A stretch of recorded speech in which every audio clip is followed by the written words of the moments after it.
Welcome to Harvest at Home, Mastering Vegetable Gardening in Containers, presented by Benton Murphy. Ben is a member of the Master Gardener class of 2022. Originally from Southern Colorado, he now resides in Arlington, Virginia, where he manages the vegetable beds at the Small Space Demonstration Garden. In his home garden, he's an enthusiastic grower of tomatoes and peppers and looks forward to making his homegrown pasta sauce every summer. Beyond vegetables, Ben is a keen collector of houseplants with over 300 orchids, cacti, and succulents at his home. You can enjoy recordings of his two excellent presentations on these categories of plants in the Master Gardener virtual classroom on the MGNV website. And now, Ben, I'd like to turn things over to you. Thanks, Elaine. Really happy to be here to give this presentation on mastering vegetable gardening in containers. Many gardeners who absolutely love plants and are really into gardening are challenged by space owing to their, home configuration. Maybe you live in an apartment, maybe a condominium, something like that. This definitely describes me and my situation. But luckily for folks who are into vegetable gardening, container gardening does offer a solution to you. If you are in the same position as me, if you want to make a big impact in your garden in a small space, container gardening is definitely something that you can try. So we're looking forward to today's session, which will explore the design and the basic science that can create a successful ornamental or vegetable garden in containers in your home. I do want to stress to folks that today's information is based on current best practices researched by Master Gardeners and other extension services have contributed to this presentation. I also want to give a big thanks to fellow MG&V Master Gardeners Anne Reed, Fatima Muhammad, Kirsten Moon, and Alyssa Ford Morell, who originated some of the research that I've refreshed for today's conversation. So today, our goal is really for you as the audience to walk away confident in the knowledge that with appropriate containers and proper care, anything can be grown in the ground, can be grown in a container, given growing conditions that meet the needs of your plants. So let's go ahead and dive in with our agenda. So again, today our goal is to give you the best practices and sort of a 101 level overview of vegetable gardening in containers. I'm going to be talking about picking the right pot, your growing medium, watering and fertilizing. Picking the right location for your container is really important. So we're talking a lot about that today. And then we're going to go into some vegetable gardening basics, things that you would need to know in order to start your vegetable garden in containers. We'll talk about pollination, vegetables that work well, as well as some that don't work as well in containers, and then give you a brief overview of indoor vegetable container gardening as well. I do want to note that in today's presentation, all of the photos are credited. If there is not a credit on the screen, that means it was my photo or came from Wikimedia Commons. So what are some of the advantages to container gardening? Well, there are a number of advantages that container gardening hold over other forms of gardening, starting with flexibility. You're really not locked into one set of plants all year long or one arrangement of your pots. You can really, mix things up, move things around. You can move your indoor tropicals outdoor in the summer. If your tastes change, you decide you don't like the vegetables that you're growing, it's easy to swap them out, change one pot instead of an entire planting bed. Just so much more flexible and easy. Broad appeal, container gardening can be very beautiful, an expression of not only your gardening skills, but also your aesthetics. So there's really a lot of potential to make a vegetable container garden really quite attractive all year long. Obviously, with smaller containers, there's a lot less digging. Definitely no tilling that you're going to be doing as opposed to doing your vegetable gardening in the hard ground. You're likely going to be encountering fewer weeds. It can be a really affordable way to kick off a vegetable garden as well. It's also really important to note that with container gardening, it can extend your growing season and by extension, your yield. Containers are a lot easier to cover up in colder weather, either at the beginning or the end of the season. So it's just really a good way for you to grow cool weather crops a little bit earlier into the season or even later. Again, these can be temporary or permanent installations, super convenient, very easy to protect your plants in containers with covering on cooler nights. And surprisingly enough, it does offer a lot of vertical growth options as well. Folks tend to think horizontally when they're thinking about their vegetable gardens, but there are a lot of really cool ways that you can encourage your plants to grow vertically in these containers. The containers are in the picture in front of you today are containers that my partner built for me. So happy to have an accomplished woodworker in the home who can do this. He built these for me out of cedar They're very weather hardy. I really appreciate it. These are sort of the A+ level of outdoor containers, but just know that you don't have to go to this level. And really, there's any number of places that you could start with a container garden. So let's start with talking about pot selection just a little bit. And I just want to stress here that when you are thinking about your pots for your container garden for vegetables, you shouldn't be focusing just on aesthetics. It is an important consideration. I love these blue cobalt pots. They're gorgeous. I would and absolutely welcome these into my container garden. However, I want to also make sure that I'm considering whether or not the pot that I'm selecting is going to enable the growth of my plant and really unlike that high yield that I'm looking for, as well as look pretty, right? So you should be considering the pots as a design element as well as a growth element. It goes without saying, but I will say it, and we're going to go into much detail on the next couple of slides about this. But when you are thinking about selecting a pot, you should be selecting clean pots, pots that have an ability to freely drain water out of them, as well as pots that are appropriately sized for the plant itself, both above the soil line as well as below the soil line. You need to be thinking about the root structures of your pots as you are selecting them from the store. So what are some non-negotiables for pot selection that you should keep in mind as you're starting your vegetable container garden? So first of all, we want to talk about drainage. Drainage is really important. Most plants that you're going to be growing in a vegetable container garden do not want their roots to be sitting in water. That can lead to really bad issues around rot and just not a thriving plant. If you don't have that drainage hole at the bottom of your container, that's going to be an issue for you. So do try and select pots that do have that ability to drain water from the bottom. You also, when you think about this, want to avoid placing fillers that prevent the free drainage in your pot, blocking up those holes. We're going to talk about that a little bit more in a subsequent slide. Also want to make sure that you are avoiding standing water in saucers. So if you're putting a saucer underneath this pot, it could have the potential effect of blocking that drainage, right? You're going to be having a pot that's going to be sitting in water again. So you do want to avoid standing water in saucers, also for mosquito abatement reasons. The color of your pot is also going to be an important consideration for you to take in.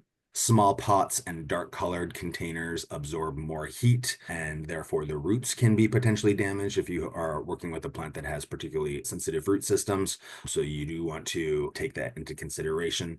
Perhaps if you're planting an early spring or a late winter garden, looking for darker colored containers may be advantageous because it's going to ensure that the roots and the root ball of your vegetable is going to be a little bit warmer due to that darker color that's absorbing that sunlight. So there are some advantages there as well.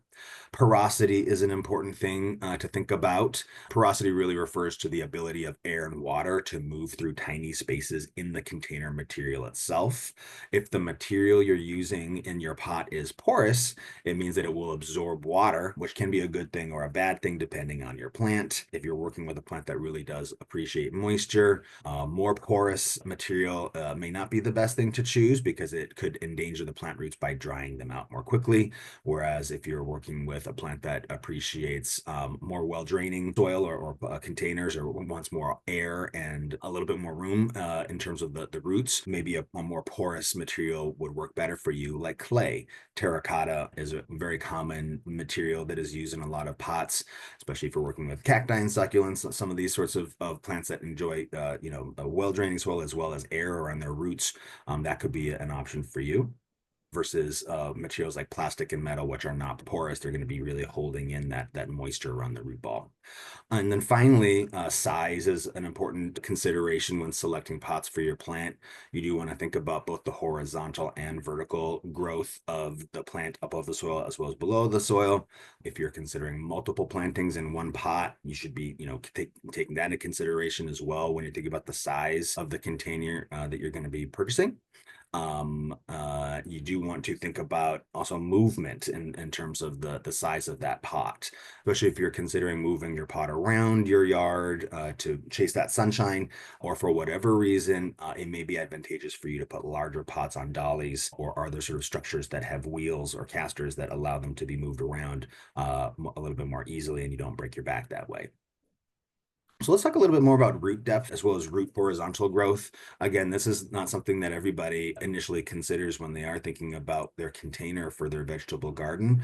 They may be thinking more so about the vegetable above the soil line and that support, but it's just as, if not more important, to consider the roots of your vegetable plant as well. Again, you need to understand the vertical and lateral roots. Our roots do grow deep into the soil potentially, as well as horizontally, closer to the surface of the soil, depending on the species that you're going to be growing, the type of crop you're looking to cultivate. You're going to want to do a little bit of research about what their roots structure looks like so that you can make sure that you're selecting the appropriate size container.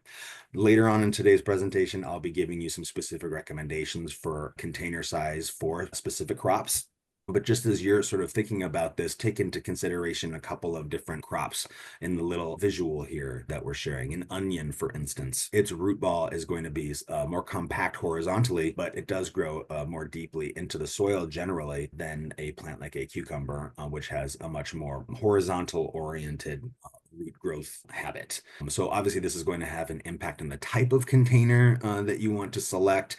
For an onion, one that's a little bit deeper, but maybe not quite as big, wide, or deep is going to be a consideration for you. Versus a cucumber, you're going to want to maximize sort of the surface area, the square footage on the top of that container in order to provide it the environment that it's going to want to have to thrive. As you consider the size of your container as well, you should know that it is not a one-to-one ratio in terms of upgrading the size of the container versus how much more growth you can expect from the plant. A general rule of thumb that we have intuited through science is that if you double the pot size itself for medium and deep-rooted plants, it allows them to grow about 43% larger. So as you can see, again, it's not a one-to-one ratio in terms of the pot size itself. Let's loop back and talk a little bit more about the pot material that you're going to be choosing. Again, you want to choose wisely here and take into consideration the specific needs of the crop that you're hoping to cultivate. So clay, as we mentioned, is a very porous material. It does absorb moisture, which can be a good thing or a bad thing depending on your weather and the crop that you're hoping to cultivate. The porosity of the clay does increase airflow. It deters fungal growth as well. These are some good things. On the bad side, it does dry out more quickly. So if you're in a drier environment or an environment that has high wind that can tend to suck moisture out of pots, it may not be the best selection for you. If you are cultivating herbs like your lavender or your sage, they're going to really enjoy a clay pot because of their native preferences in terms of where they grow. In the wild, they grow in drier areas, more arid areas, places with free draining soil, and that is going to be an environment that you can replicate fairly easily in a clay pot. You contrast that to plastic pots, which are better used for water-loving plants that like to have moisture retained around the root ball for a longer period of time. So your tomatoes, for instance, are going to appreciate being in a plastic pot in many instances. Plastic pot materials have very diverse designs. Some of them that you can see on the screen right now are plastic pots. You can get plastic pots that fit over your deck railing, for instance, to take advantage of that space as well. It is really important to make sure that your plastic pots do have that drainage hole. Sometimes you'll purchase a plastic pot from the store and it does not have one, and you may not have realized that at the beginning. This has happened to me before. And then the first time it rains or the first time you water, you have a soggy pot and need to do a little bit of excavation. So make sure that that drainage hole is present when you purchase it. And if it's not, they can be easily drilled out with a drill bit. Metal pots do intensify and absorb heat, especially if they are darker colored.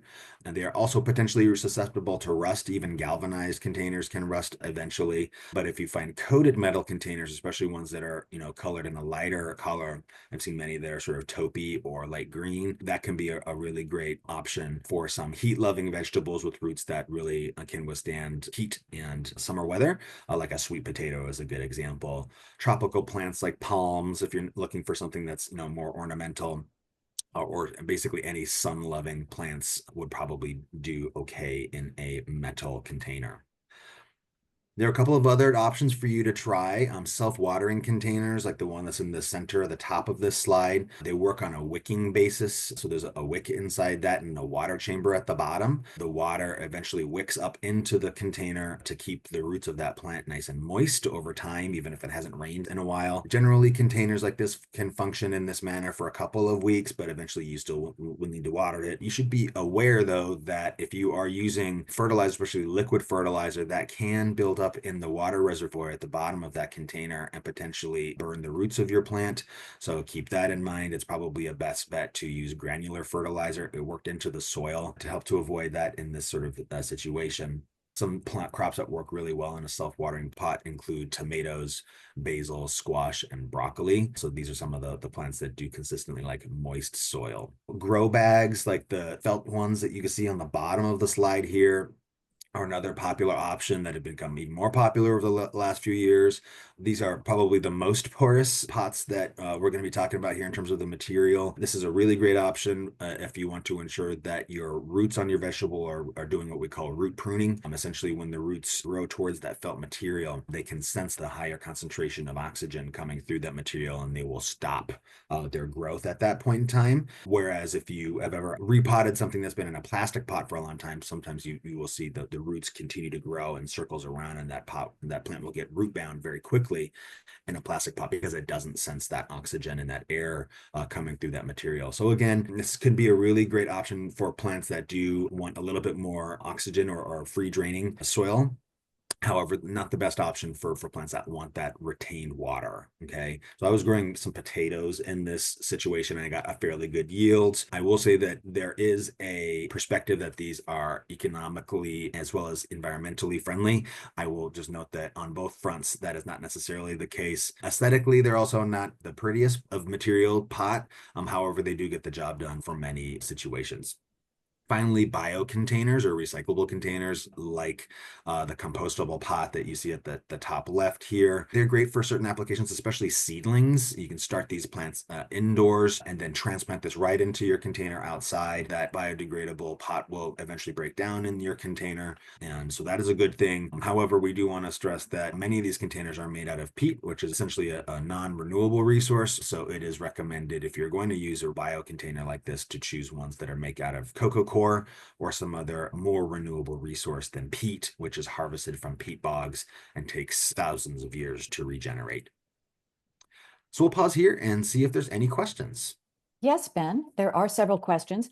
Most of them have to do with the felt pots. One questioner asked, does felt last, and is it treated to thwart rotting, making it less eco-friendly?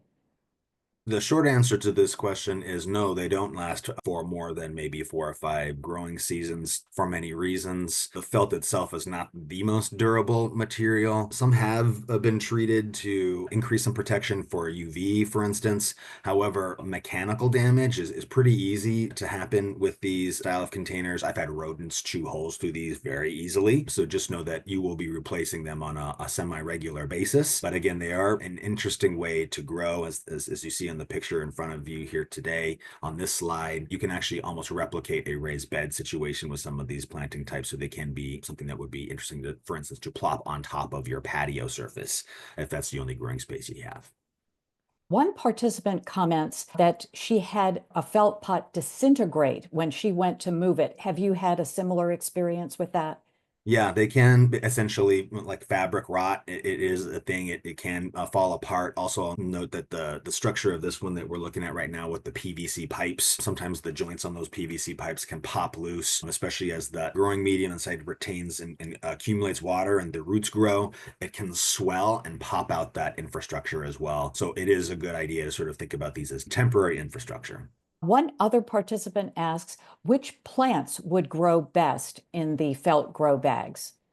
Yeah, so again, plants that don't require a huge amount of water retention are probably going to be the best ones to grow here. These leafy greens and it looks like maybe some cabbage or some broccoli type plants that they're growing in this pot here. These are entirely appropriate for that. Herbs would be a great option for you to grow in this environment. I would steer clear of growing vegetables that do have really large fleshy fruits that you're going to be wanting to eat at the end of the harvest season. That's because fruits like tomatoes, for instance, they require a lot of water water to grow to get that big, nice tomato that you want to eat. So I would steer clear of growing things like tomatoes or maybe even peppers in something like this because they will probably want a little bit more water retention. And one final question on pots. Are there any vegetables that can grow well in a tall cylindrical container?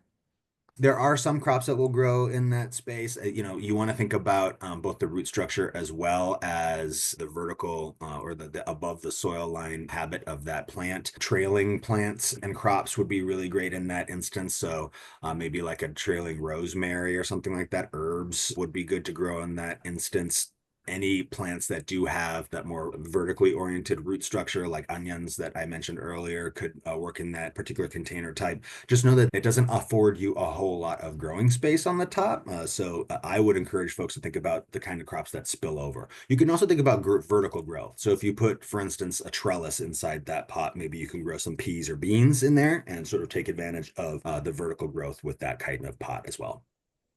Excellent. That's all the questions on pots for now. So let's go ahead with your next section. Great. And so we're going to keep on trucking here with growing medium, which is a really important consideration as you dive into your container vegetable garden. You want to make sure that you're choosing quality potting mix or making your own quality potting mix. I can't stress enough that this is really important for your yield. That soil really does hold so much of the nutrients and is going to unlock so much of the growth that you're going to want to have in this situation. So also important to keep in mind that potting mixes do have added fertilizers in them. We're going to talk a little bit more about fertilizers on a subsequent slide, but just as it's a good rule of thumb to note that if you do see that your potting mix that you are purchasing from the garden center or big box store, if it does note that it does have fertilizers, you will not generally need to add additional fertilizer into that growing medium for at least the first 4 to 6 weeks. But as the rain and your watering regime washes those nutrients out over time, you will want to ramp up your fertilizing around that 6 to 8 week point. In terms of thinking about what kind of growing medium you're selecting, you do want to keep in mind the specific needs of the crop that you're going to be growing and sort of walking that back to the nutrient mix that will be contained in that soil, as well as sort of the types of materials that make up that growing medium. So think about things like porosity when you're thinking about your growing medium. If you're going to be choosing, for instance, an herb, if you're going to grow oregano or something or sage, they're going to want a potting mix that is a little bit more porous. So you could think about amending your traditional potting soil with things like some gravel or something to make sure that it does have that porosity. But generally speaking, your general high quality potting mix that you purchase at a big box store is going to be appropriate for most of your vegetables that you grow in a container. You do want to add that growing medium up to about the top 1 or 2 inches of the container. You don't want it to be level with the top of the container. If it rains or when you're watering, you don't want that water to be spilling over the side of the container. You want it to be absorbing into the root ball. Also note that there are a lot of popular soilless mixes out there like coco coir, perlite, or vermiculite. These don't have nutrients in them like a potting mix does. They don't have added fertilizers. They don't have much by way of organic material. They are, from a nutrient perspective, sterile and too light and too fluffy to support many vegetable roots. However, these can be really great to use for seedling applications if you're starting seeds indoors. These sorts of growing media that are soilless do encourage root development and growth early on. So that could be a great thing for you to think about. You should also note that garden soil, like the soil that you actually pull out of your beds, are not the most appropriate thing to put into your garden containers. Because they can introduce disease and pests. That soil that you take out of the ground, depending on where you live, may also not be porous enough. You're here in Virginia, that Virginia clay is not necessarily the best thing to put in your containers from a water flow perspective. Also, a question that we get a lot from folks is, can I reuse old potting mix? And yes, you absolutely can. You just need to make sure and remember that old potting mix has probably been depleted of nutrients. And so it is a good idea to refresh it. So, maybe as you are repotting your plants or you're getting ready for your next growing season, a good rule of thumb is to take out at least 1/3 of the old potting mix out of that container and replace it with either fresh potting mix or things like compost to, again, refresh those nutrients and make sure that you're mixing it up pretty well. I will say that if you're working with a vegetable container that in the previous season, for instance, was ridden by pests, that's probably not a good pot that you want to reuse that potting soil. So it is a good way to lighten an impact on your wallet because potting mix can be expensive. Just keep in mind that you will need to sort of refresh that periodically as you swap out your pots and your containers. Watering is something that can really stymie people in terms of their growth. Getting your watering regime down is really important as you think about your vegetable container garden. A good thing to keep in mind is the finger test, right? Understanding if your container needs water is something that you're going to be wanting to understand on a deep level. So you can go ahead and put your finger into the container and do that finger test to determine if it's time to water. If you feel moisture on your finger, if you stick it in down to that second knuckle, you can safely hold off on watering for a little bit more. You're striving for sort of moist soil, but you don't want it to be waterlogged and definitely don't want it to be completely dried out. You should know that the watering regime isn't something that you can just do on a set and forget schedule, like I'm going to water every 3 days. You need to keep in mind the environment that's happening around your plant and the impact that it has on the moisture that's retained in your container. So for instance, if you're in the middle of a hot, dry, or windy spell, your containers will probably be drying out more quickly, and you will most likely need to be watering more frequently. So you're going to want to, again, try that finger test even more frequently if you're in hot or windy or dry weather. Also, the container and the location of the crop will have an impact on your watering regime. Again, if you're growing a lot of water-hungry plants in a felt pot, you're going to be watering that plant pretty frequently. Whereas if you're watering in a plastic pot, because of the lack of porosity in that pot, you're going to probably be watering a little bit less. Also, the location. If you setting that pot out in the shade, there's going to be less sunlight and heat that is going to be impacting the moisture retention on that container. Or if you're putting your pot on sort of the edge of your deck, it might be in a place that is a wind tunnel. There might be a lot more wind coming through there and prompting evaporation. So these are some of the things you need to think about as well with your watering regime. It is important to note that most gardeners tend towards overwatering versus underwatering. So just keep that in mind as you move forward with your vegetable container gardening, that a little bit less is probably more. It's also important to note that there are alternative methods to the finger test. If this doesn't appeal to you, you can use a water meter. They're relatively inexpensive. You can get them online or sometimes at big box stores. It'll have a probe that you could put into your container and will let you know the moistness that is retained in that pot at that point in time when you take the measurement. So what are some best bets in terms of watering? Some things that we can recommend is number one, irrigating early in the morning, even before the sun comes up in the morning. This minimizes evaporation loss. It also can potentially minimize the effect of wind transpiration on your container since early morning hours are generally less windy. It's also a way for you to reduce the wetness that can be accumulated on the top of the leaf that can promote fungal or other sort of diseases. If you irrigate early in the morning, it essentially gives you a longer runway during the day for the sunlight and the heat to allow that moisture to evaporate from the surface of the plant. There's also a right way and a wrong way to water when it comes to vegetable containers. You want to aim for a deeper, more fulsome watering experience that really does make sure that the entirety of that pot, all of the growing medium in that pot should be wet when you're finished watering that. So if you have a drainage hole at the bottom of your pot, you're going to want to water the container until you see the water coming out the bottom of that pot, for instance. What you want to steer clear from is frequent light watering.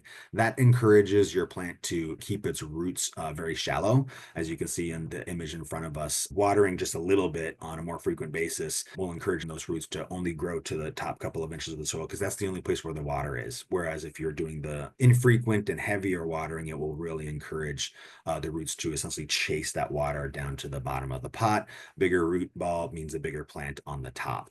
It's also important to make sure that you are avoiding standing or soggy water on the top of your plant. If you see standing water on the top after you water for an extended period of time, it could be an indication that the drainage hole is blocked. So you may want to grab a bamboo skewer or something or do a little bit of investigation to see if there's a blockage that you can unblock there. Also, it's a good practice to use pot feet with containers to avoid direct contact between the bottom of the plant and, for instance, a saucer or your patio or deck. If you just leave the container in direct contact with a flat surface on the deck, it may not plug up the drainage hole completely, but it could inhibit the plant from draining as quickly as it would otherwise. So pot feet is always a great option for you to try, and make sure that you're not leaving your containers outside in saucers, especially in very wet weather.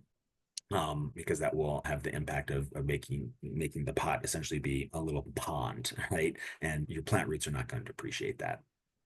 Let's talk a little bit more about fertilizing best bets. So when you're thinking about the nutrients that your plant is going to need to survive, for most instances, you're going to want a well-balanced nutrient mix of your fertilizer. Fertilizers contain different types of nutrients that promote different types of plant growth. For instance, the nitrogen that is found in your fertilizer promotes leaf growth and green color. Nitrogen is indicated with the letter N in the mix that you see on the bag. Phosphorus P promotes flowering and fruiting, and potassium K promotes growth rate and strong stems. We see the example of the bag of fertilizer on the slide in front of us. We can see that this specific blend of fertilizer has a very balanced formula. For every 10 parts of nitrogen, there are also 10 parts of phosphorus and 10 parts of potassium in this. So this is what we call a balanced mix. This is a good recommended blend for most of your container garden vegetables. However, know that your particular plant may need a little bit more of one versus the other. Consider some of your leafy vegetable crops like lettuce. And really what you're hoping to promote the growth there is around the leaf growth. So think about a higher nitrogen proportion versus phosphorus. You don't really need your lettuce to flower or fruit too much. And so that part of the fertilizer spectrum is not as necessary for some of those leafy greens, for instance. It is a good recommendation to use slow release fertilizers if you can. There are a lot of great granular forms that you could put directly into the soil mix or put on the top. The nutrients will leach out into the soil as you water. And that's a great way to ensure there's a consistency in terms of the fertilizer that's applied to your soil versus hitting them with a bomb of fertilizer, for instance, with some liquid fertilizer on a regular basis. This could have the impact of potentially shocking your plant or even burning its roots if its roots are sort of at the top of the container. You do want to follow the product recommendations with fertilizer. There should be good instructions on the bag about how to apply them. You do want to make sure that you're adding only the recommended rate of any fertilizer. Don't overdo it. Fertilizer, again, has a potential for negative impact on your plant as well as unlocking that growth. And for those of us that are interested in organic gardening, just know that there's some really great options for you to choose: bone meal, blood meal, fish emulsion, alfalfa pellets if you're really looking for the nitrogen and looking for a vegan option. There's a lot of really great options out there for you in terms of fertilizing. Just know that when you are growing your vegetables in a container, you will need to fertilize. Again, every time you water, every time it rains, is leaching those nutrients out of the pot. So after the first 6 or 8 weeks with new potting soil, you are going to need to start incorporating a fertilizer regime to your process.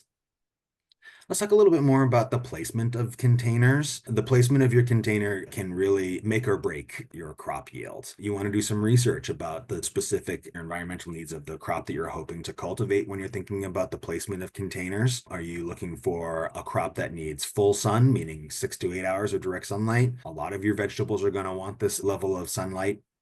So if you're growing, for instance, tomatoes, you're going to want to put that pot in a place where it can have that amount of light. There are other crops that need maybe part sun, which is about 4 to 6 hours, part shade, which is about 2 to 4 hours of direct sunlight, and full shade, which is less than 2 hours of direct sunlight over the course of the day. You also want to think about and consider watering, both the access and the potential damage that water can create in terms of the placement of the container. You don't want to put your container too far away so it's outside of the range of your hose, especially if it's a crop that needs a lot of water. And also think about damage. So for instance, if you're using a hanging basket, it may be a good idea to put a saucer directly underneath that if it's going to be hanging over your wooden deck so that you're not damaging your infrastructure with your watering regime over time. You can also consider microclimates as well in terms of the placement of your containers. And what do we mean by microclimates? Microclimates are basically little nooks and crannies in your growing space that may have a little bit of a different climate than maybe other parts of your yard or maybe your neighbors. So some examples of this are in a shadier part of your yard. For instance, the microclimate may be a little bit cooler, maybe take a little bit longer for that moisture to evaporate out of your pots.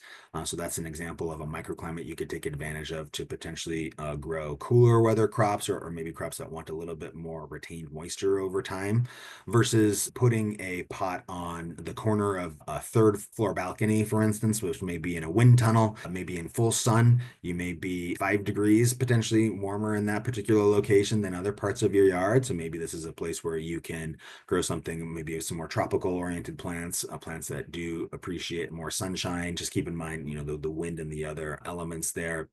Covered patios and balconies, spots under the eaves of your house are places where you can shelter your plants from frost in the cooler parts of the season as well. Also note that if your home or your yard is at the bottom of a slope or a hill, like if you're at the bottom of Arlington Ridge and you can look out the backyard and you can see big hill behind you, and note that at the bottom of that slope or hill, remember that cold air does flow downwards. And so your microclimate may be a little bit cooler than the folks that live up there at the top of the hill. So understanding the microclimates in your yard is going to really help you out in terms of your crop selection and really to understand the environment in which you're going to be putting your crops. And you want to make sure that you're selecting the best climate possible for the crop you're hoping to grow. So as you're continuing to think about site locations for your containers, some other restrictions that you want to keep in mind are weight, damage, and pollinators. Again, from the damage perspective, just keep in mind that especially if there's a drainage hole at the bottom of your container, it is going to be putting water at the bottom. So if you have an unfinished deck, for instance, just keep that in mind in terms of the potential water damage there, as well as in terms of weight. These containers, especially larger containers, once you factor in the soil as well as the water, if it's been raining or if you just watered it, those containers can be very heavy. So keep that in mind as you were thinking about placing a container, for instance, on your deck. If there's a weight limit that your deck has, you should know that in advance before putting a big heavy pot out there.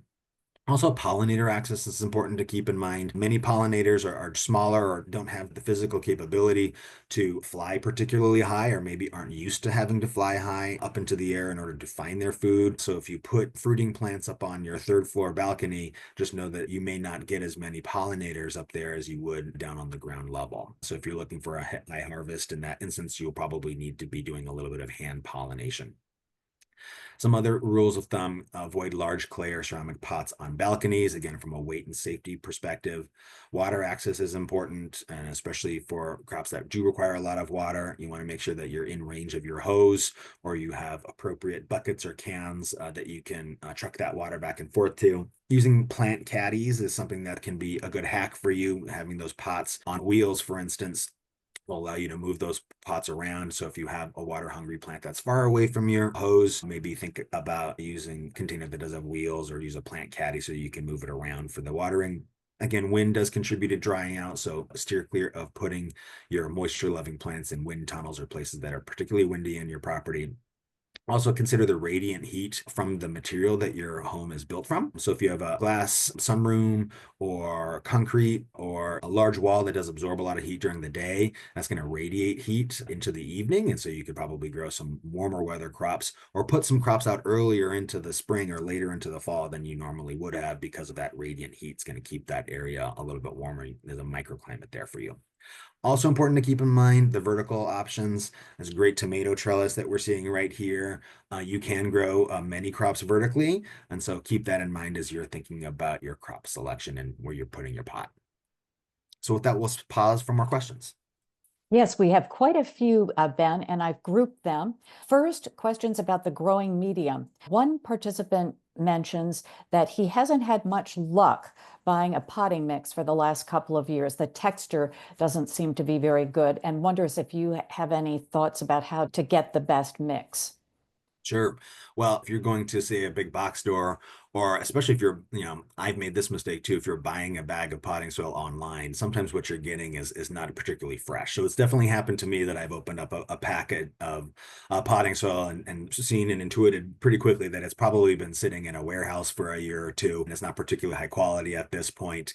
So think about the freshness of that soil. If you're picking up that bag of soil and it's super light, if you can toss it around, that might be an indication that it's a little bit older. So if you can, look for some fresher material. It's also important to note that if you do get a bag of potting soil like that, like what I did with that is I amended it, right? I took that desiccated soil, which was still an appropriate potting medium for many instances, and adulterated it with compost, so that I basically refreshed it and was able to turn back the clock a little bit and make it a little bit more appropriate. So yes, it is something that does happen. You also want to keep in mind the fertilizers that are included into the potting mix as well as you're making those selections. Some fertilizers that have been put in there may not be appropriate for your particular crop. So be sure that you're reading the labels on the bag before you're making that purchase.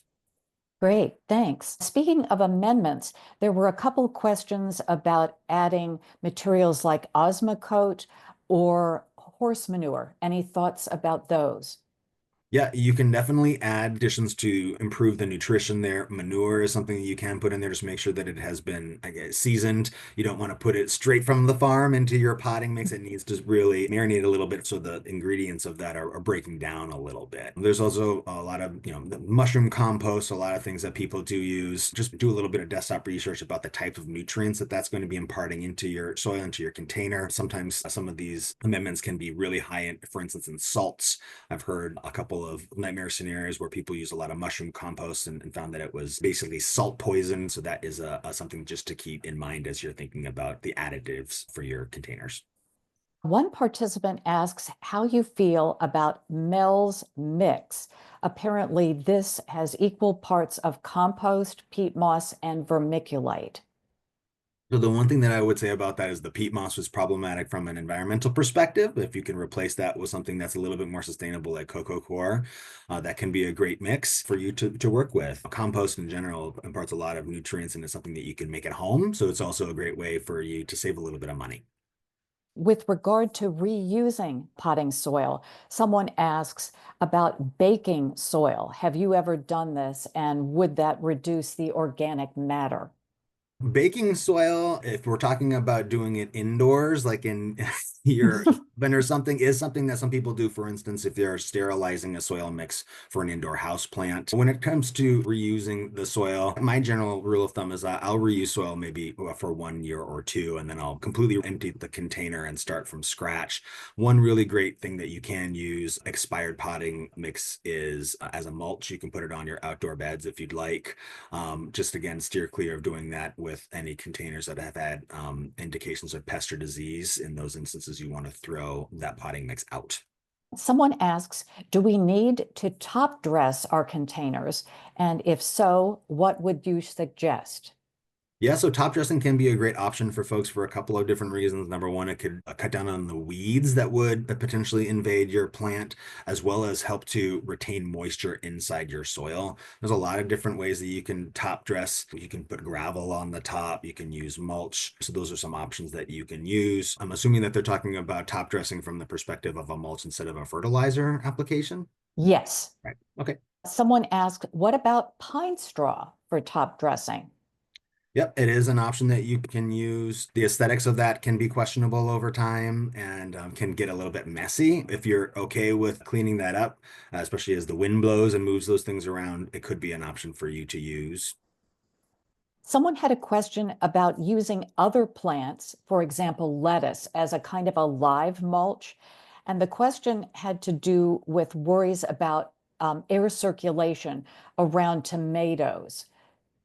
This is called a companion planting approach. If you have a plant that does grow tall and vertically, or in the space around the roots are not where your fruiting vegetables are coming from, you can use a companion planting approach and plant things like a lettuce underneath there that will help the soil from transpiring too much moisture.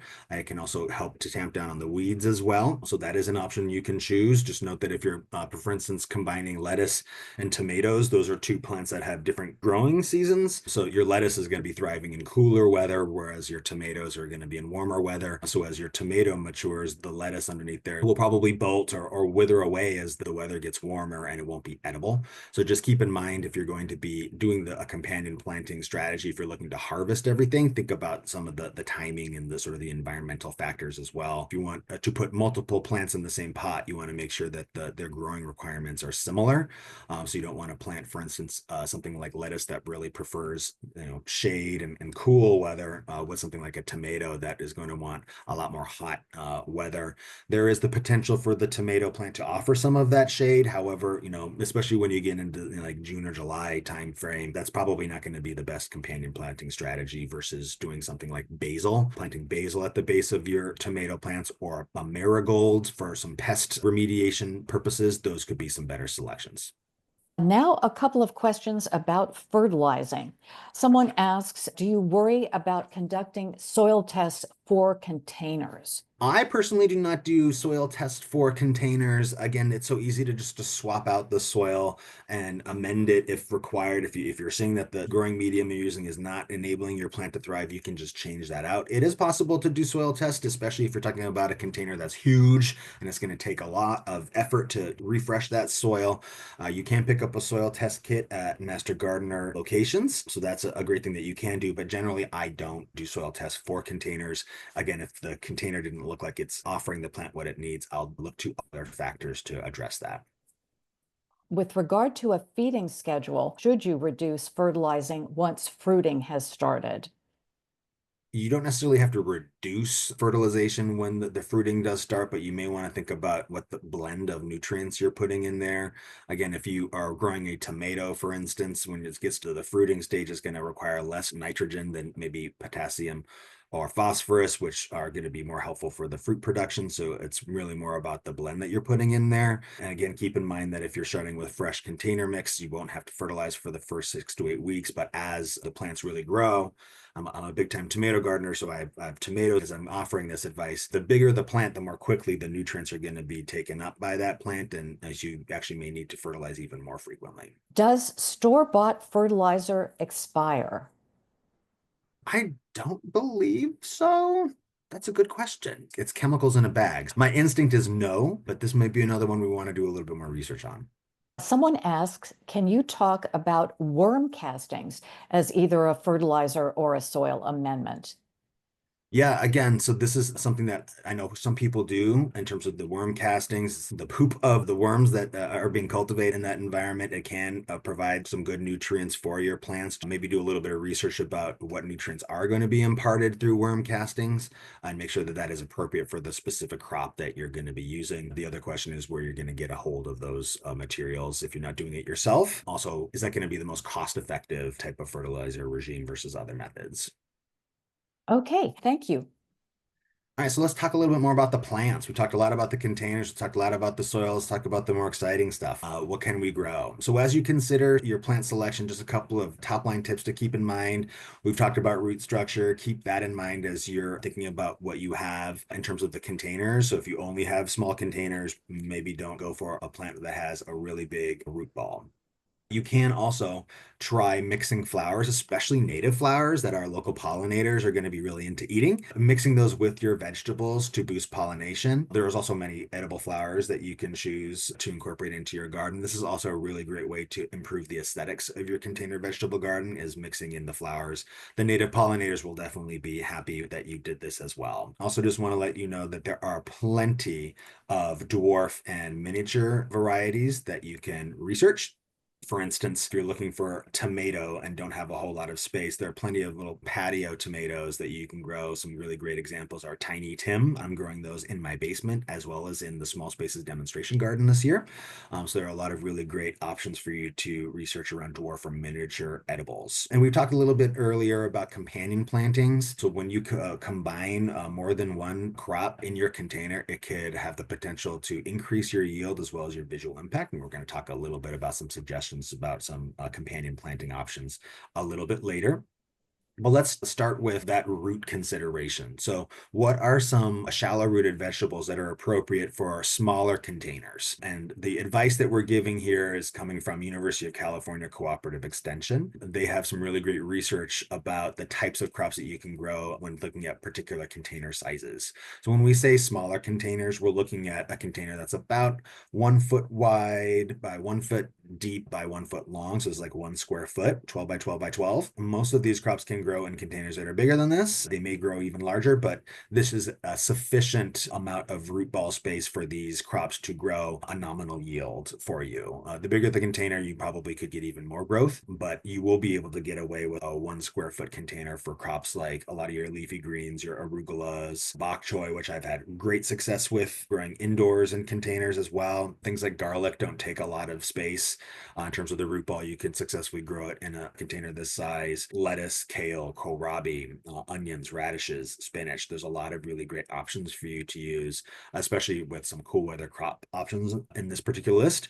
Also, interestingly enough, summer squash, you can grow in a container this size. You may not get a huge number of fruit from this, but since they do spill out or grow up a trellis, there's some options that you can consider when growing something like that in a container this size. Just note that if you are going to be working on with a small container like this, planting multiples or a companion planting strategy may be more challenging because you're going to be introducing multiple plants into a small pot that are going to be competing with each other for air, water, and nutrients. So just keep that in mind as you think about smaller containers and your crop selection.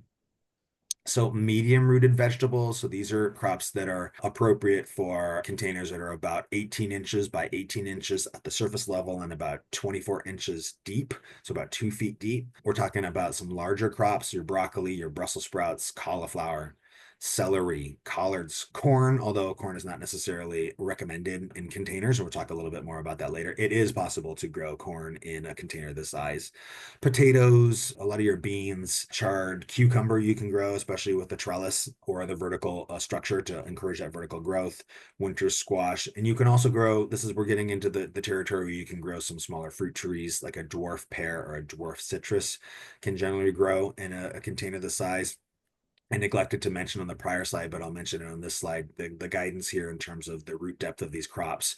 For each one of these crops, the numbers that it puts next to it are the generally recommended or observed root depth of many of these crops. You'll notice that in many of these instances, these crops do grow more deeply than 24 inches deep. But again, this is the container size where you can reasonably expect some crop yield, but even bigger containers will afford you even more crops in many instances.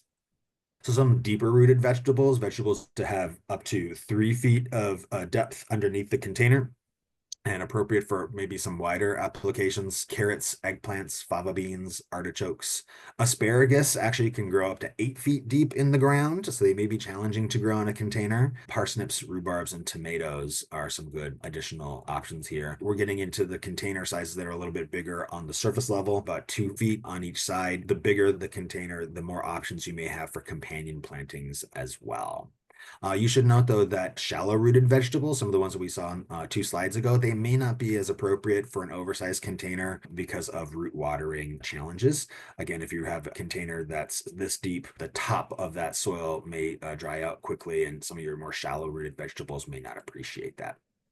So let's talk a little bit about sunlight requirements for your vegetable container garden. So here's some examples of some crops that prefer full sun versus partial sun. Full sun meaning 6 to 8 hours of direct sunlight, partial sun meaning 4 to 5 hours. So your tomatoes, your cucumbers, your peppers, your squash, eggplants, sweet potatoes, melons, and pumpkins. These are definitely going to produce best for you in a full sun environment. You'll note that a lot of these plants have larger fruits compared to some of the other ones that we're seeing. The size of these fruits is going to be partially determined by the amount of sun that you're giving them as well as the water. So again, for many of these crops that do give you those big, nice vegetables, they're going to want to be in a moist and sunny location. Some other crops that require partial sun include broccolis, peas, beans, carrots, potato, chards, and kale. Just note that in some of these instances, like broccoli, for instance, they will need some sun, but they will also need some shade. They're sensitive to heat as well. You want to really thread the needle of giving that plant enough sun to really thrive and grow to a size where the floret itself will get nice and big, but you don't want to give it too much sun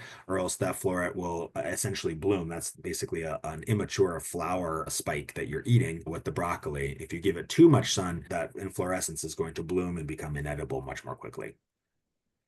So there are many shade tolerant edibles that you can grow in a container setting. We use the word shade tolerant because many of these crops will grow in shade and will provide you a harvest. However, in many cases, they will still prefer to be in a little bit a sunnier location to give you that optimum yield. But for some of us who may only have a north-facing yard, these may be some good options for you to consider. Beets, bush beans, celery, kiwi, surprisingly, lettuce, a lot of those leafy greens, parsnips, peas. There's a lot of options that you can choose from that will give you at least some production in partial shade or potentially even in full shade. If you are curious about how much sunlight your yard will offer to these plants, a good idea for you to try is to to map out your sun hours.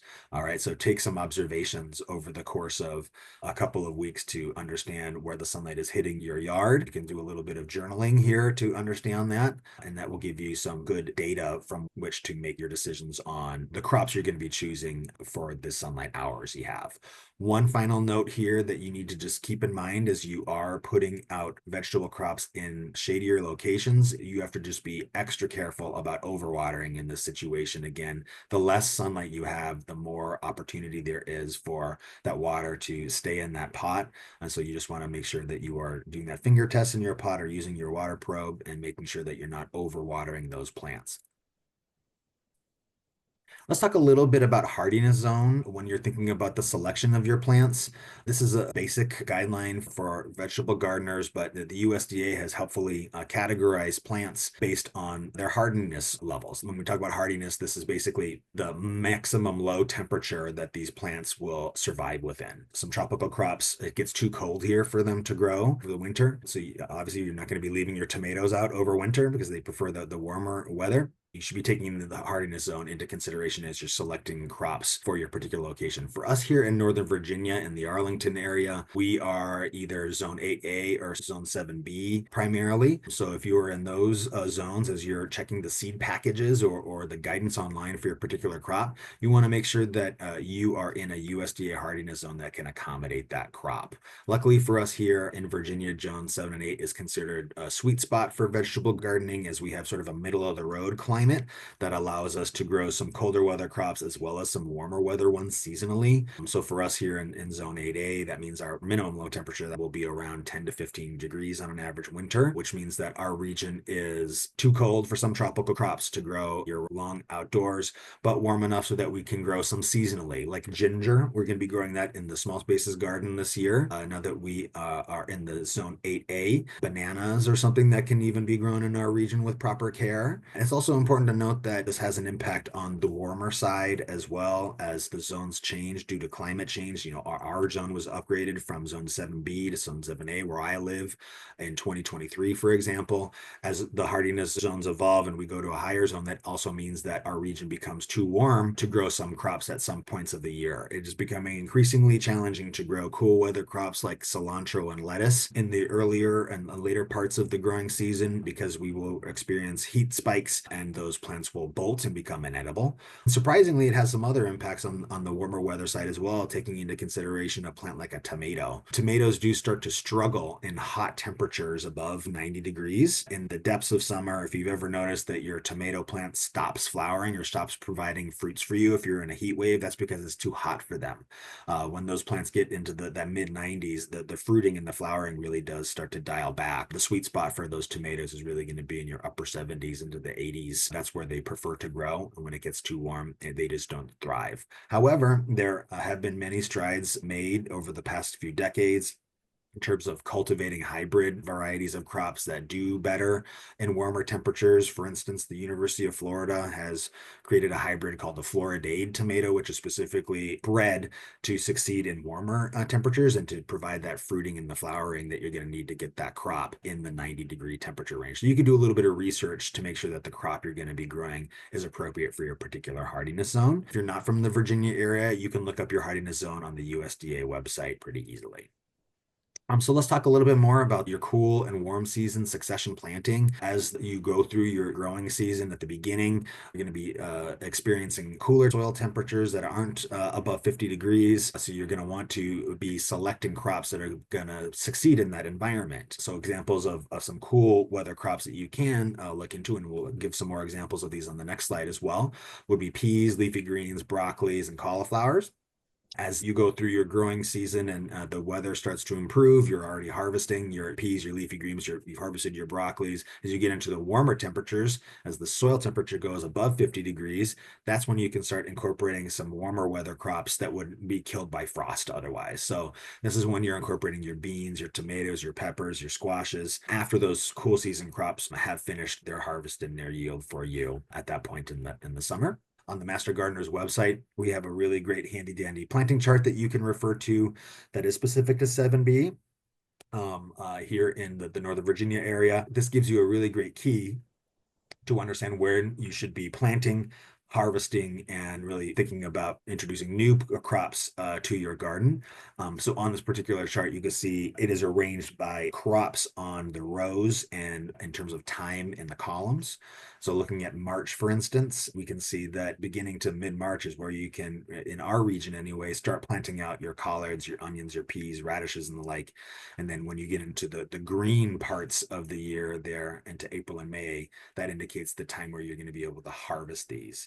So you'll see that this chart has been arranged so that the cooler weather crops are at the top and your warmer weather crops are at the bottom, finishing off with tomatoes and watermelons that you're going to be putting out really more towards the middle of your growing season and harvesting them in that July, August, almost fall timeframe. Let's talk a little bit more about companion planting. Plants can make great companions with each other to increase your pest control ability, improve your soil condition, and provide physical infrastructure for vining plants to grow on. It can also be a great way to get more bang for your buck out of your particular containers by growing more than one plant in that container, but you can really take advantage of some natural synergies as well. When you are thinking about putting more than one crop in a container, you should be considering the space needs. As those plants grow and mature, is there going to be enough space for them to grow successfully and to get that yield for you in your particular container? Think about the maturation process. What your plant looks like as a seedling is not going to be likely the same as it will look like when it's fully matured and giving you some crops. So again, you should be thinking about the form factor of those plants as they grow and mature and how they work with each other. Also consider the water and sun requirements when you're combining edibles in your containers. Again, it's not a great idea to put a plant that needs a lot of water with a plant that needs very little water in the same container, because it's going to be a very challenging water regime for you to try and figure out. Here's some examples of some great companion planting options that you can try that do take advantage of some of these natural synergies between plants. So you can think about planting your collards near your cabbage to draw away the diamondback moth that will kill off your cabbage and impact your yield. You can also think about taking advantage of the form factors to put shorter growing plants underneath some vining plants or taller plants to provide basically a plant-based mulch to encourage the moisture to be retained in there, but also to increase your yield. You're going to be having some crops you can harvest from the bottom of your container as well as from the top. You can also think about the soil and how the plants that you select are going to be conditioning the soil. So there are plants like beans that do something called nitrogen fixation. Which means they're actually imbuing nitrogen into the soil without a fertilization regime. So if you plant nitrogen fixing plants in a container or in your garden next to something that does appreciate higher nitrogen levels in the soil, like corn, it can be a nice symbiotic relationship between the plants. Marigolds are a great example of a plant that produces chemicals which repel pests. This can be really ideal in terms of planting them with plants like tomatoes. My favorite companion planting idea is a trifecta. I like to put in an indeterminate tomato, a vining tomato, on a trellis, and I will plant the lettuce at the beginning of the season. And as the lettuce gets harvested, as the warmth of the summer comes in, that lettuce is going to go away. It's not going to taste as good, and I can replace that with basil. You can harvest that basil, make your pesto, and it will grow very happily at the base of your indeterminate tomato. As that basil matures as well, if you allow it to flower and form seed, you can harvest those seeds for your basil next year. And also, those basil seeds are delectable to goldfinches. I've had so many goldfinches come into my yard to munch on basil seeds over the years, so I always keep them in there. Another idea that I've had a lot of success with as well is, instead of replacing the lettuce when the warmer weather comes on with the basil, I've replaced it with flowers, like a dwarf zinnia, for instance, that's going to bring in some pollinators to help to pollinate your tomato and increase your yield. So there's a lot of really great ways that you can put together some effective combinations to improve your yield in these containers. Some other combinations to consider: if you're growing cucumber, you can grow them along with bush beans, peas, sunflowers, or radishes. Eggplants are great to grow alongside beans and marigolds. Lettuce you can grow along with carrots, radishes, cucumbers, and strawberries. Anything in the onion family you can grow alongside beets, carrots, lettuce, cabbage. Summer savory are some good options. And tomatoes, they go well with nasturtiums, marigolds, carrots. That's a good companion planting option early in the season, less so later. Parsley, and of course basil. And we've also included a link here with some research with a lot more great options to consider in terms of companion planting. Now, there are also many combinations that are incompatible for many reasons. Those reasons can include the physical form factor of the space. You can't put two giant indeterminate tomatoes in the same container in most places because they're going to be competing with each other for space and water and nutrients. Also, to note that anything in the Solanaceae family of plants, these can include tomatoes, peppers, eggplant. Probably not the best idea to plant them together in the same container because they are susceptible to similar pests and diseases and draw the same nutrients out of the soil. So your yield is probably going to be lower, and you're going to be opening yourself up, making yourself susceptible to more pests and diseases this way. Anything in the onion family produces a chemical called allicin in the soil that inhibits the nitrogen fixation properties of beans and legumes. So while you can grow these plants together, you will not be getting that nitrogen fixation benefit from the beans. So probably not worth it from that perspective. Celery is also something that you want to keep away from your lettuce, as it does attract pests that will also eat your lettuces. Fennel is not a great plant to put in a container with anything, owing to compounds that they produce in the soil, which will inhibit the growth of nearby plants, as well as you should be thinking about cross-pollination. So pumpkins and summer squash are a great example of plants that are closely related.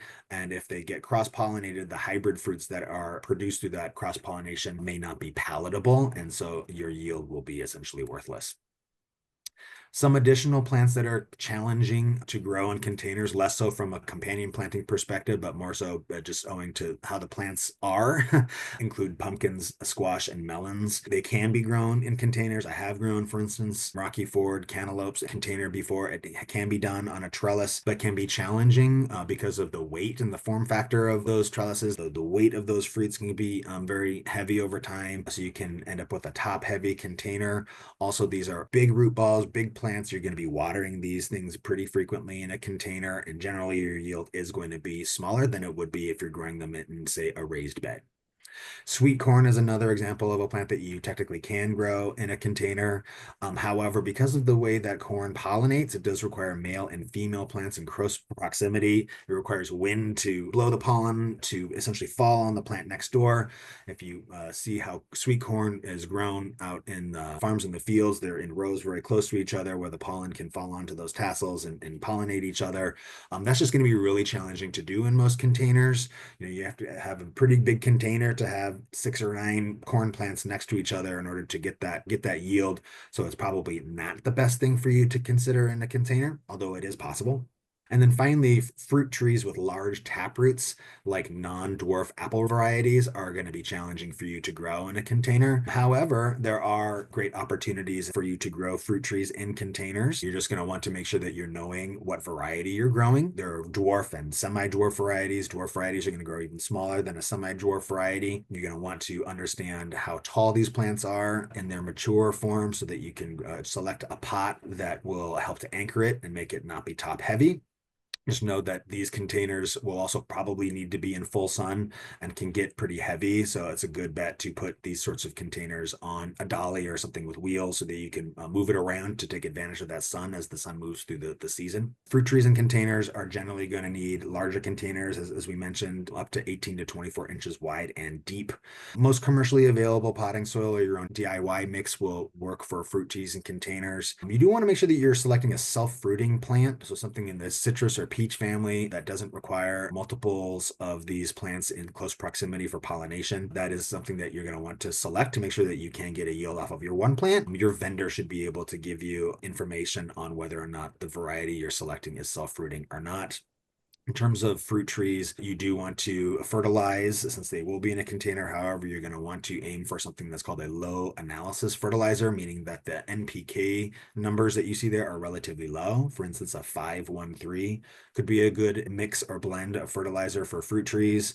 Fish emulsion is a great fertilizer for fruit trees. We can't recommend that enough, and it is organic. Also, fruit trees in containers, especially if they're dwarf varieties, they don't need a whole lot of pruning over the season. But if you are going to go in and prune your fruit trees, the goal there should be to encourage the sunlight access to allow those fruits to benefit from the sun and to grow nice and big and healthy for you. And again, fruit trees are perennials, so you can bring these in over winter. It is recommended. If you have a Meyer lemon, it's not going to be surviving in our neck of the woods over winter. So definitely you can bring those in your garage or even your sunroom, and you can continue to grow that fruit tree the next season when you bring it back out. So we'll pause here for more questions. We do have a few. With regard to plant selection, someone asks, do you adhere to the same planting zone when you're using containers as you would for in-ground plantings? Generally, yes, although you want to keep in mind your microclimates as well. If you're in zone 7B, for instance, the area right behind your big brick wall that gets, south facing is radiating heat all night, you may be able to get away with crops that are in 8A. So that is one thing to keep in mind, but generally you're going to want to grow the crops that are appropriate for your environment, regardless of whether they're in the ground or in a container. Someone asks, can you discuss spacing of plants in a container?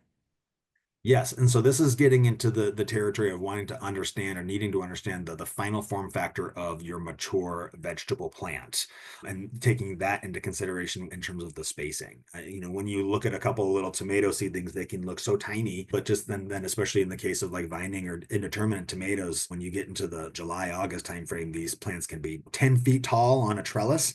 And so you want to definitely take into consideration, again, the final mature growth of that crop when you're thinking about spacing. You do want to make sure that you are giving those plants enough space to not only grow and to mature into their final form factor, but also you want to think about the ventilation and the airflow. If you're cramming in too many plants into the pot, you're going to be really potentially struggling with things like powdery mildew, for instance, on your cucumber crops. So keeping in mind the airflow is something to do as well when you're thinking about spacing in your containers. And it's not just the spacing of the plants in your containers, it's the spacing of your containers themselves. So if you're putting your containers too close to each other, you're going to be in the same quandary as if you were stuffing too many plants into the same pot. You want to make sure that there's enough room for them to really grow and to pull in the water and the air that they need. Very specifically, someone asks if a 12 by 12 by 12 pot would support only one onion plant. So you may be able to get away with a few more than one in that space.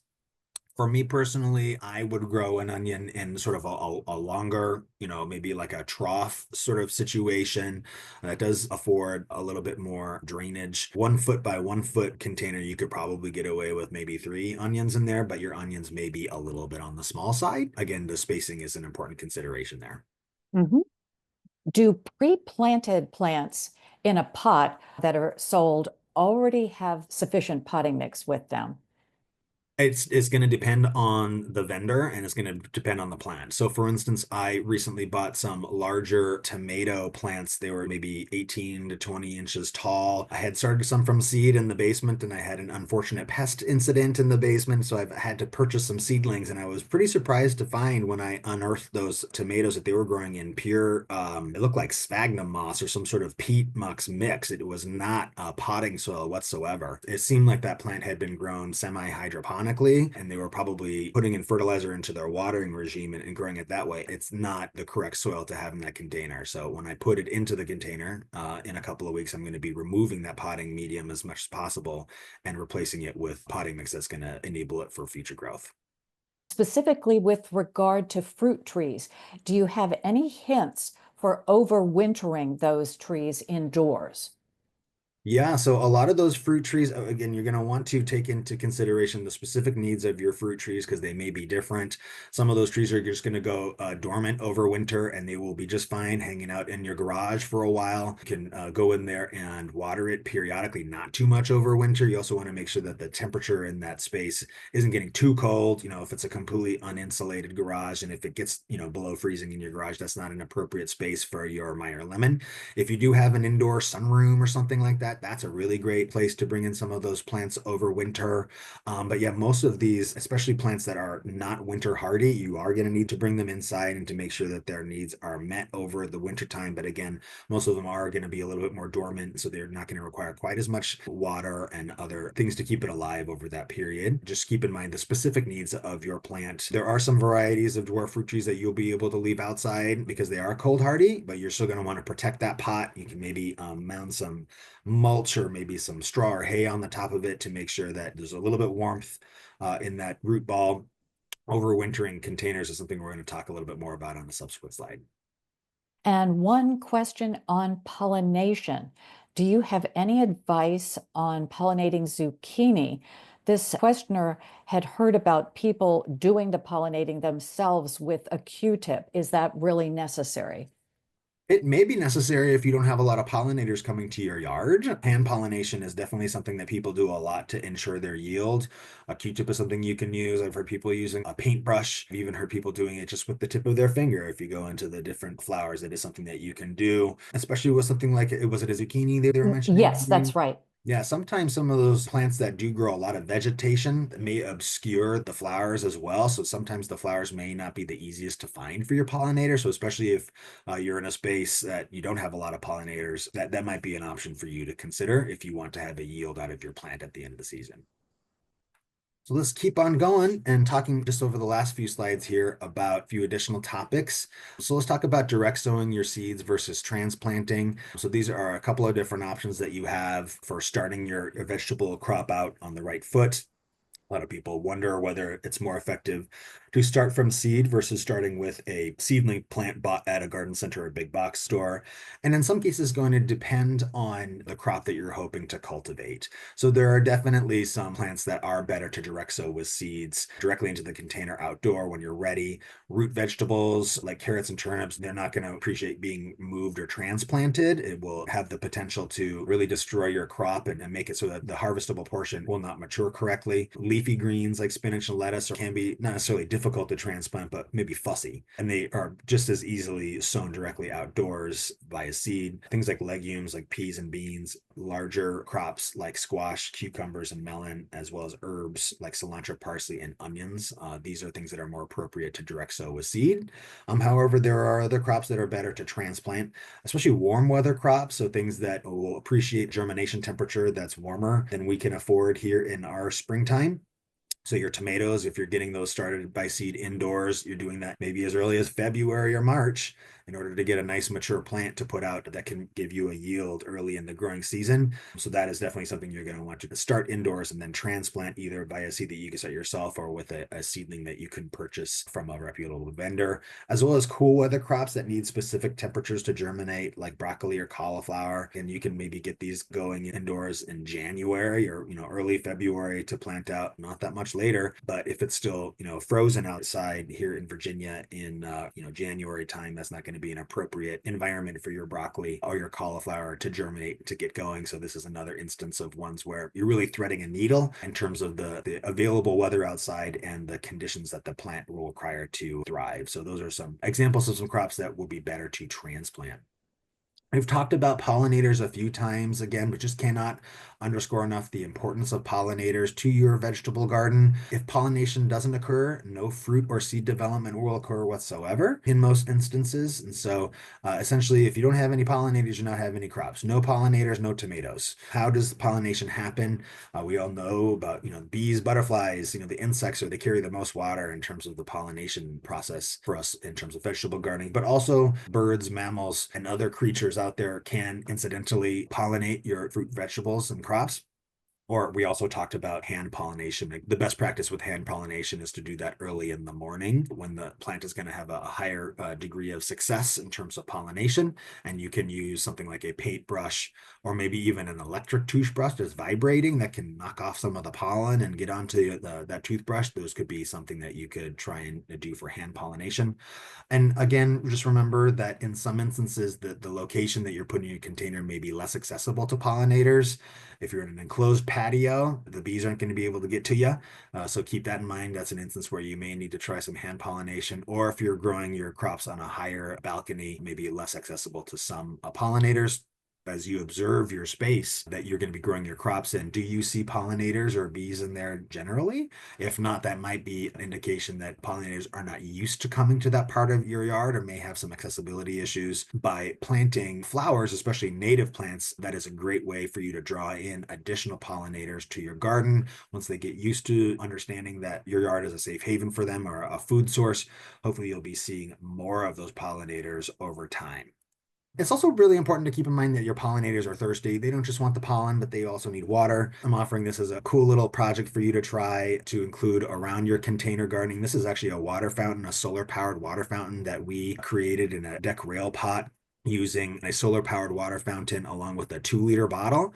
And the pollinators love this. We put this out every year, and we always see little bees, hoverflies, even hummingbirds coming by and drinking from the little spout of water that's coming on the top, or settling in on those rocks around the side and drinking from the water itself. This is a great way to attract additional pollinators to your yard if you are noticing that you're having a dearth of them and some challenges around pollination. We talked previously just a little bit about overwintering containers, but just a little bit more information here. People are oftentimes surprised to understand that many of the vegetables that we grow actually are perennials and can come back on an annual basis if you overwinter them correctly. Pepper plants are a great example. Some people have the same pepper plant that they've been growing for the last 10 years. They just cut it down to the soil level and bring it indoors for the winter, and then it will regenerate in the spring. Other examples of perennial vegetables that you could potentially overwinter in your container would include fennel, eggplant, kale, lavender, strawberries, potatoes, and many varieties of herbs. As you're thinking about overwintering, just keep in mind that the roots are the least hardy part of your plant, owing to the fact that they're usually insulated by several inches of soil over them. So they do need protection. Your containers will be the same temperature as the surrounding area, right? And so they will be colder in the depths of winter than the root balls of your plants that are planted directly into the ground. So you are going to need to be thinking about some strategies to insulate them or protect them. So insulation, again, if you're putting pots together in one big, pile or a mound, that can help to insulate the pots with each other. Surrounding them with bubble wrap or putting mulch or straw on the top is a strategy you could consider. Again, you can move your containers inside to a shed or garage, or you could trench them, which basically means you're removing the plant from the pot and planting it into the ground soil over winter, which provides that insulation, and then repotting it into the container in the spring. You should also just keep in mind too that the freeze thaw cycle over winter is going to potentially damage your pot, especially terracotta pots. So if you have a container that's made out of a sensitive material like that, you may want to bring it inside, especially glazed terracotta pots. That glazing, the decorative glazing on the outside, can chip off and not look so great due to that freeze thaw cycle. Cleaning out your container at the end of the season is really important from a pest management perspective. Emptying it out and cleaning it, storing it upside down is a good way to help to ensure that your container, if you are storing it outdoors over winter, will still be in a condition that you can use it again in the spring. Also, you want to make sure that you're not leaving an area for water to collect and freeze. So you do want to avoid half-empty pots, for instance, that can accumulate with ice or snow that can, again, expand and contract as the freeze-thaw cycle goes on and potentially crack your pot. A really great strategy is stacking your pots in a corner of your yard that may be a little bit more protected from the wind, or maybe sheltered from snow and ice. That is a good strategy for you to consider. The last topic we'll touch on today is indoor container vegetable gardening. You can grow vegetables in your home year round if you can replicate the environment that the plant is going to want to succeed in inside your house. This is a picture of my propagation station, one of them in my basement.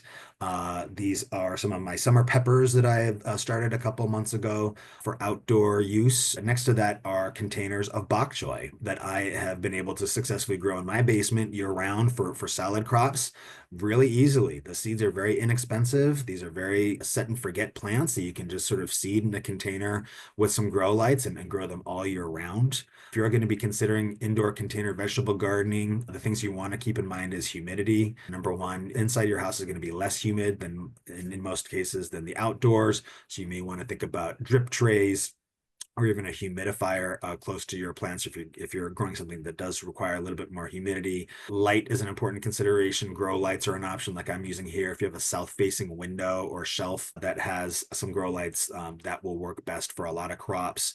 Just know that you should also consider the plant itself and its needs in terms of its ability to succeed inside your house. Some cool weather crops are difficult to grow. Like I've mentioned cilantro a few times. I've tried lettuce indoors as well. It just gets kind of warm in the house, and there's a higher chance for those plants to bolt, which means that it starts the flowering cycle. When that happens with most leafy crops, the flavor of those crops declines and is not as tasty. They can be spicy or even bitter. Also, just note that unless you have some sort of bug situation going on in your house, you're going to need to hand pollinate any fruiting crops that you have inside your house, including tomatoes. I have successfully grown those tiny Tim tomatoes in my home all winter for the past few years. We have great salad tomatoes that are fresh and grown at home. Again, you just want to make sure that you're researching dwarf varieties of some of these plants, like those tiny Tims or small fried tomatoes are a little bit bigger, but they grow slightly larger tomatoes. Some of your herbs are really easy to grow on a sunny kitchen windowsill all winter long. Lots of people do this in terms of your parsley, chives, thyme, cilantro, tarragon, and the like. Other crops that you can grow indoors relatively successfully could include peppers,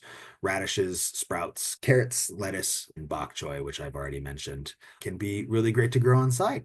So definitely encourage you to try that if you're curious. And with that, we'll pause for any final questions. Yes, we just have a couple of. How do you discourage slugs? Our questioner has even had them make it up into pots on the deck railing.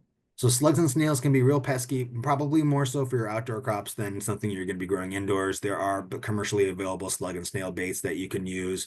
There's a lot of really cool traps that you can also put together. You can look on YouTube and look up a beer trap. That is one way to grab a lot of slugs and snails. I've also heard fellow master gardeners have a lot of success with wrapping a copper wire around a container and pot. As the slug or snail travels up the side of that pot, it's not going to like the feel of that copper, and it will potentially inhibit them from going up into your pot. You should just know that slugs and snails are primarily going to be attacking your plants at night. So if you're waking up and seeing some of that mechanical damage on your plants, it could be a sign of slugs and snails. The good news is that oftentimes they like to hide directly under your pots during the day where it's moister and they're out of the sun. So if you're looking to go get them, manually extracting them and getting out of the yard is something that you can consider. Just lift up that pot and see if you can see them under there. That's probably the best thing to try. And finally, how do you keep birds and small mammals out of the pots?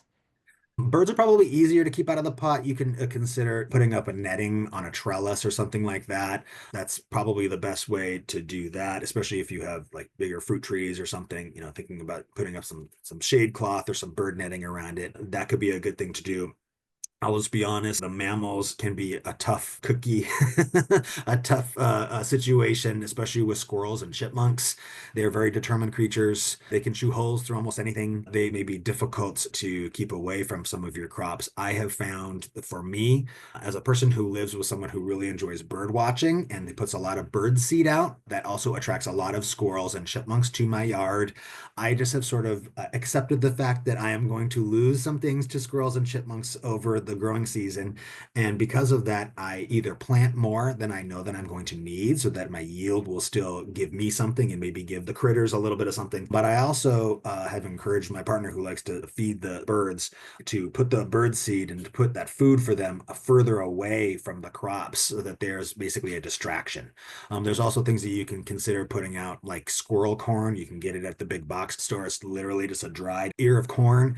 You toss that out there, you keep your squirrels fed. They're not going to want to eat your crops quite as much. So there are some ways to remediate that, but just know that especially if you're living in an urban environment, this is going to be a challenge for you to block and tackle for sure. Great. Well, Ben, thank you so much for sharing your expertise with us today, just in the perfect time for the growing season. Do you have any final thoughts to share? I just want to encourage everybody to try and experiment. This is one of the coolest things about container vegetable gardening is that it's no big deal if you fail on one pot. So if you're thinking about trying something new, doing it in a container, it's a really fun way to express your joy for gardening and to do some experimentation outside. So I really encourage you to get out there and try it.